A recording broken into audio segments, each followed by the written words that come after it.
Israel Iran যুদ্ধ কি এবার ছড়িয়ে পড়বে পুরো মধ্যপ্রাচ্য জুড়ে? ব্রিক্স সম্মেলনের মঞ্চ থেকে এক চরম হুঁশিয়ারি দিলেন ইরানের পররাষ্ট্রমন্ত্রী। জবাবদিহি না চাইলে পুরো অঞ্চল পরিণতি ভোগ করবে। যুক্তরাষ্ট্র ইসরায়েলের হামলা, পাল্টা ইরানি প্রতিশোধ আর প্রাণহানির ভয়াবহ সংখ্যা, এই সংখ্যাতে জড়ালো 11 জাতির ব্রিক্স প্লাস জোটও। তবে আসল প্রশ্ন, এ যুদ্ধ থেমেছে তো সত্যি, নাকি বড় কিছু আসছে সামনে?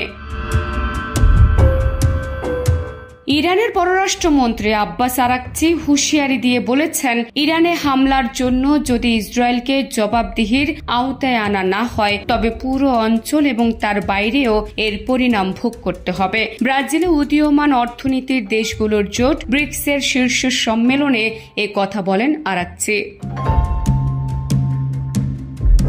ব্রিক্স সম্মেলনে দেওয়া বক্তব্যে আরাকচি বলেন, আমাদের পারমাণবিক স্থাপনাগুলো লক্ষ্য করে যুক্তরাষ্ট্র ও ইসরায়েলের হামলা, পারমাণবিক অস্ত্র বিস্তার রোধ চুক্তি ও জাতিসংঘ নিরাপত্তা পরিষদের প্রস্তাব 2231-এর স্পষ্ট লঙ্ঘন। 2015 সালে ওই প্রস্তাবে সর্বসম্মতভাবে ইরানের শান্তিপূর্ণ পারমাণবিক কর্মসূচির অনুমোদন দেওয়া হয়েছিল।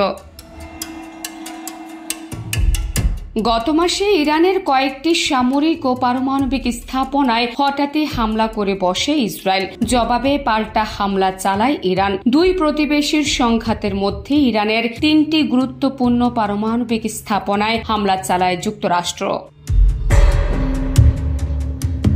আরাকচি বলেন, ইরানের শান্তিপূর্ণ পারমাণবিক স্থাপনাগুলো লক্ষ্য করে যুক্তরাষ্ট্র পরে যে হামলা চালায় তাতে ইসরায়েলের ইরানের বিরুদ্ধে আগ্রাসী যুদ্ধে মার্কিন সরকারের সম্পূর্ণ জড়িত থাকার বিষয়ে কোনো সন্দেহ থাকে না। রোববার রিও ডি জেনেরোতে অনুষ্ঠিত বৈঠকে ইরান ব্রিক্স প্লাস জোটের অন্যান্য সদস্য দেশের সমর্থন পেয়েছে। বৈঠকে ব্রিক্স প্লাস জোট ইরানে ইসরায়েল ও যুক্তরাষ্ট্রের সাম্প্রতিক বিমান হামলার নিন্দা জানিয়েছে। 11টি দেশের এই জোট বলেছে, এসব হামলা আন্তর্জাতিক আইনের লঙ্ঘন।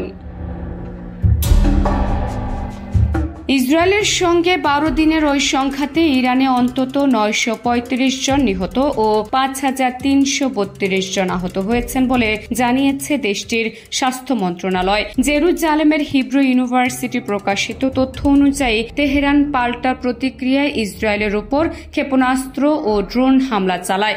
এতে অন্তত 29 জন নিহত ও 3400 জনের বেশি মানুষ আহত হন। যুক্তরাষ্ট্রের উদ্যোগে গত 24 জুন থেকে দুই দেশ এখন একটি যুদ্ধবিরতিতে রয়েছে। প্রিয় দেশ নিউজ ডেস্ক।